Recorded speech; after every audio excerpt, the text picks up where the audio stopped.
பெரிய web application இருக்குது, நிறைய யூசர் ரெக்கார்ட்ஸ் இருக்குது, நிறைய டேட்டா இருக்குது அப்படின்னா அதை வந்து கரெக்டாக ப்ராசஸ் பண்ணுறதுக்கு இந்த மாதிரி 2 டேட்டாபேஸ் கண்டிப்பாக நிறைய அப்ளிகேஷன்ஸ் யூஸ் பண்ணுவாங்க.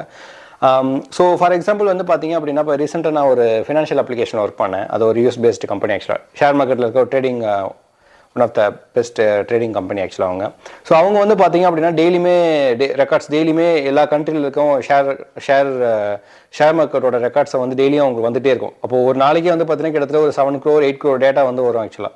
ஸோ அது ஒவ்வொரு நாளைக்கும் ஒவ்வொரு கம்பெனிலையும் வேர்ல்டில் இருக்க எல்லா கண்ட்ரியில் இருக்க எல்லா கம்பெனி டேட்டாவும் அவங்க வந்துட்டே இருக்கும். அது அவங்க ஒரு வெண்டார் வச்சிருப்பாங்க. அந்த வெண்டார் வந்து அவங்க டெய்லி வாங்குவாங்க. டெய்லியும் அந்த வெண்டார் வந்து இவங்களுக்கு கொடுப்பாங்க. கிட்டத்தட்ட ஒரு 7 வெண்டார் 8 வெண்டார்ஸ் வந்து அவங்களுக்கு டெய்லியும் டேட்டா கொடுப்பாங்க. அந்த டேட்டா வந்து அவங்க என்ன பண்ணுவாங்கன்னா, அவங்க ரிசீவ் பண்ணும்போது ஒரு ஆர்க்கில் ஸ்டோர் பண்ணிப்பாங்க.